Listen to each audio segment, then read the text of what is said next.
Dear students, welcome back to the zoology class. बच्चे, last time मैंने आपको India मतलब भारत देश की रिच सिविलाइजेशन और उनके जो रिटन ऑस्पेक्ट हैं, जो टेक्स्ट हैं, उनको ग्लोरीफाई किया था। मैंने आपको बताया था कि जो थ्योरी वेस्टर्नाइजेशन ने दी है, probably it has been copied from our own ancestors text. आप ग्रेटफुल हैं, आप ब्लेस्ड हैं कि आपके ऐसे एंसेस्टर थे जिन्होंने बेहद ज्यादा साइंटिफिक जो डिस्कवरीज हैं, इन्वेंशन है, जो आज के जमाने में हम क्रेडिट देते हैं, वो ऑलरेडी कर चुके थे। और यही चीज को मैंने एक्सप्लेन किया था by quoting the example of atomic theory given by the Dalton. और मैंने ये बताया था कि भाई ये थ्योरी जो है, जो एटॉमिक थ्योरी थी, ये डाल्टन से पहले ऑलरेडी 2600-2800 साल पहले आचार्य कन्नाद ने दे दी हुई थी। उसी एस्पेक्ट को आगे बढ़ाते हुए मैं नए टॉपिक के ऊपर आऊंगा, बट उस टॉपिक को डिस्कस करने से पहले मैं आपको आपकी लाइफ की एक ऐसी फेज में ले जाना चाहता हूं जो हम सबने लीड की हुई है। जी हाँ, बचपन। बच्चे, आपने बचपन में जब साइंस वर्ड ही नहीं सुना होगा, जब स्कूल में गए ही नहीं होंगे, तो आपने देखा होगा आप बाहर जाते थे और खेलते थे, चाहे क्रिकेट है, चाहे बैडमिंटन है, या कोई और गेम भी। आपने कभी ना कभी आसमान की तरफ बॉल फेंकी होगी, चाहे कैच कैच खेला हो और समथिंग एल्स। और आपने ये भी देखा होगा कि चीजें वापस जमीन के ऊपर गिरती हैं। क्या आपने कभी ऐसा एक्सपीरियंस किया कि कोई पत्थर आसमान की तरफ फेंका और वो उड़कर मून के पास पहुंच गया? नो। इवन छोटे छोटे बच्चे जो छत पे खेलते हैं, उनको भी पता है कि भाई छत से अगर जंप करेंगे तो वापस अर्थ के ऊपर ही गिरेंगे, हमें लग सकती है, कुछ हो सकता है। सो अगर मुझे कोई ये पर्सन बोले कि जब हमने साइंस पढ़ी भी नहीं थी, हमने ऑलरेडी ये एक्सपीरियंस कर लिया हुआ था, तो कोई ये कहे कि भाई वेस्टर्न कंट्री में एक पर्सन है जिनका नाम सर इसाक न्यूटन है, वो किसी पेड़ के नीचे बैठे हुए थे और वो पेड़ था सेब का, मतलब एप्पल का, और उस पेड़ से एप्पल नीचे गिरा, तो न्यूटन जी ने ये कंसेप्ट दिया कि अर्थ के पास एक स्पेशल अट्रैक्टिव पावर है जो चीजों को अपनी तरफ खींचती है, उसे ग्रेविटी कहता है। और उससे पहले किसी दुनिया के पर्सन को नहीं पता था कि अर्थ के पास कोई स्पेशल पावर है जिससे चीजें वापस अर्थ की तरफ आती है, मतलब कोई चुंबकीय शक्ति है। जी हाँ, मैंने आज जो टॉपिक है वो सर इसाक न्यूटन के ऊपर बेस्ड रखा हुआ है। बच्चे, सर इसाक न्यूटन से 1200 साल पहले ऑलरेडी ग्रेविटी के बारे में थ्योरीज दी जा चुकी है। और इवन 1200 छोड़िए, मैं अगर पर्टिकुलरली बोलूं तो 2600 से 2800 साल पहले जो न्यूटन के 3 लॉ हैं, ऑलरेडी वो भी दिए जा चुके हैं। और you should be proud enough कि वो हमारे ही एंसेस्टर हैं। जो ग्रेविटी का कंसेप्ट है वो भास्कराचार्य जी ने दिया था आज से 1200 साल पहले। और जो न्यूटन के 3 लॉस की बात करूं तो वो अगेन आचार्य कन्नाद ने 2600 से 2800 साल पहले देख के रखे होंगे।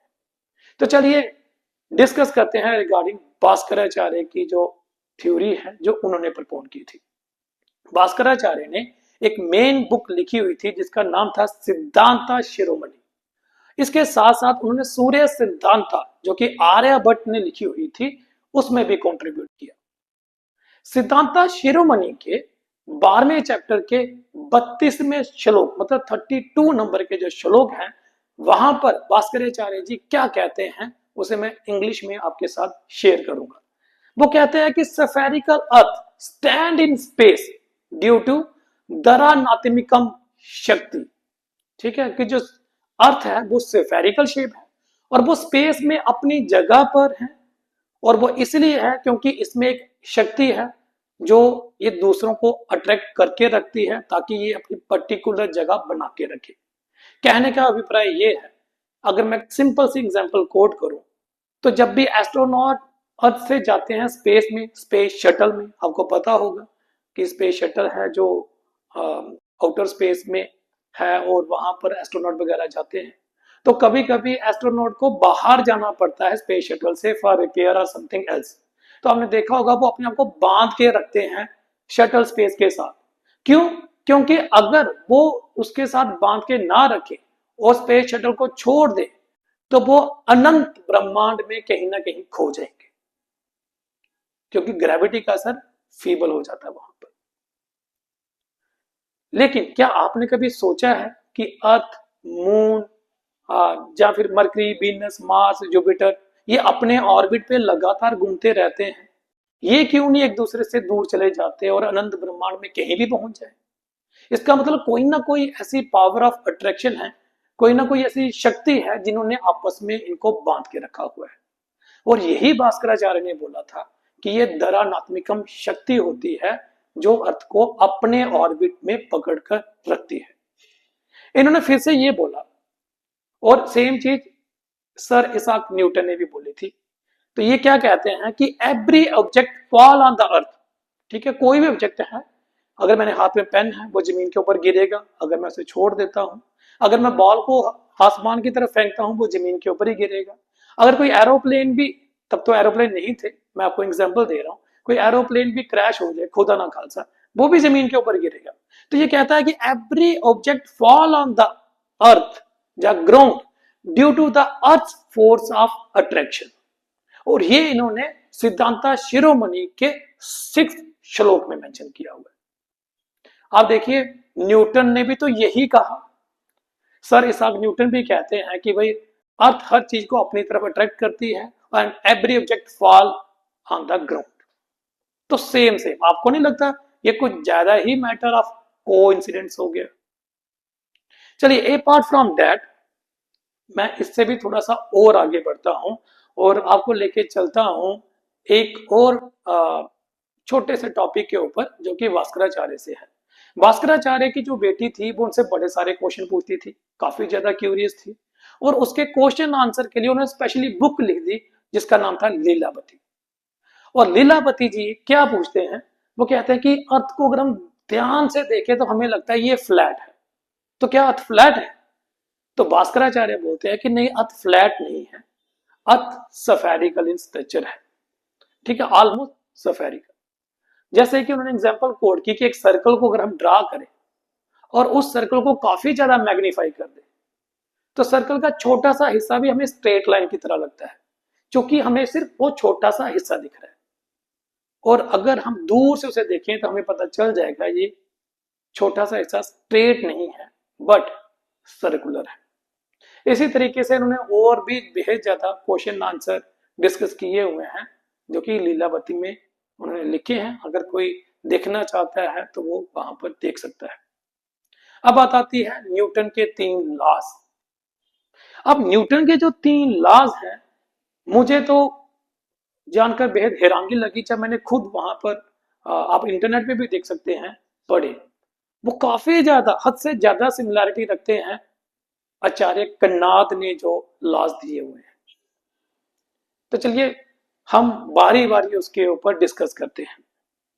सबसे पहले जो आचार्य कन्नाद ने जो लॉ दिया हुआ है, हम उसके बारे में डिस्कस करते हैं, या फिर हम न्यूटन के बारे में डिस्कस करते हैं, वो ज्यादा बेटर रहेगा क्योंकि आपने न्यूटन लॉज पढ़े हुए हैं। तो न्यूटन जी क्या बोलते हैं कि an object at rest is always remain in rest and and the object in motion is always remain in motion and it move in straight line unless क्या, an imbalance force is applied। कि जो object rest में होता है वो हमेशा rest में रहता है, जो मोशन में होता है वो हमेशा मोशन में, वो सीधा स्ट्रेट लाइन में चलता है जब तक कोई एक्सटर्नल फोर्स अप्लाई ना की जाए उसे रोकने के लिए या डाइवर्ट करने के लिए। ये तो हो गया न्यूटन का पहला लॉ।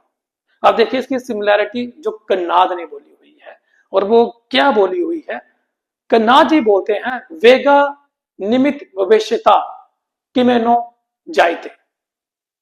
बेसिकली मुझे संस्कृत इतनी अच्छी नहीं आती, मैंने संस्कृत में ये श्लोक पढ़ा और बकायदा फिर मैंने क्या देखा कि भाई इसकी इंग्लिश की और हिंदी की ट्रांसलेशन क्या है। तो जब इसकी ट्रांसलेशन को देखा and it was utter most surprise, क्योंकि उस ट्रांसलेशन में ये था अ चेंज इन मोशन, मतलब मोशन में जब भी चेंज होगी is cause by the force. तो फर्स्ट लॉ में न्यूटन में तो यही बोला कि ऑब्जेक्ट जहां तो रेस्ट में रहेगा जहां मोशन में रहेगा, और मोशन की चेंज तभी होगी जब कोई एक्सटर्नल फोर्स अप्लाई की गई होगी।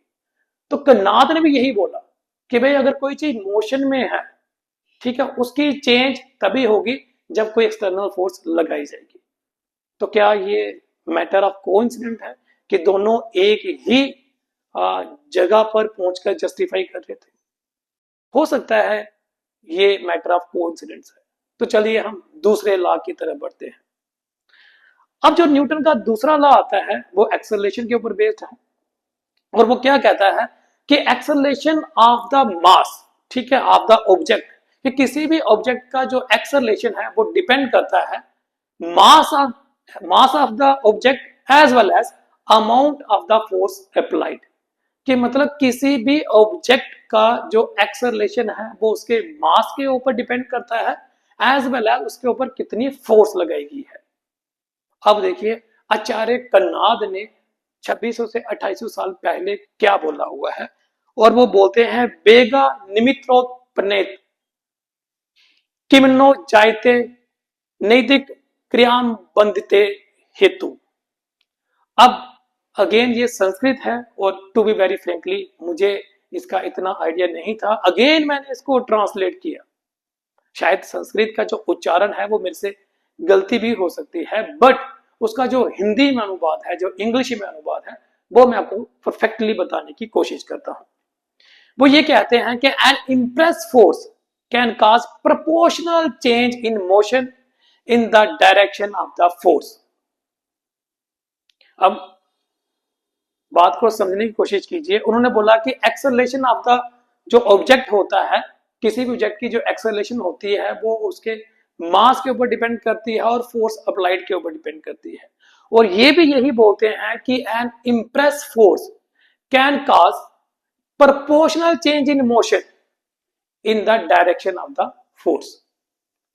थर्ड लॉ की बात की जाए, और थर्ड लॉ को मुझे लगता है कि संस्कृत को छोड़ देता हूं, बिकॉज मुझे लग रहा है कि मैं संस्कृत का इतना अच्छे से उच्चारण नहीं कर पा रहा। तो थर्ड लॉ जो न्यूटन ने लिया था वो क्या था? whenever one object exert a force on another object, the second exert an equal and opposite force। मतलब जो हम लोग सरल भाषा में बोले तो वो ये था, an action for every action there is equal and opposite reaction. ठीक है, किसी भी एक्शन का एक इक्वल और अपोजिट रिएक्शन होता है। अगर मैं इस हाथ से जोर लगा रहा हूं तो ये भी इक्वल फोर्स लगा रहा है in the opposite direction, right. और जो हमारे ऋषि कन्नाद जी हैं, इन्होंने भी, ये भी किसी चीज से कम नहीं थे क्योंकि ये तो पहले पैदा हुए थे, तो इन्होंने भी कुछ लिखा हुआ है। और वो क्या लिखा हुआ है? ये लिखते हैं कि a motion is sum of the action and reaction of the force. कि भाई जब भी कोई पर्टिकुलर मोशन होगी वो किसी के एक्शन और रिएक्शन के सम के ऊपर डिपेंड करता है।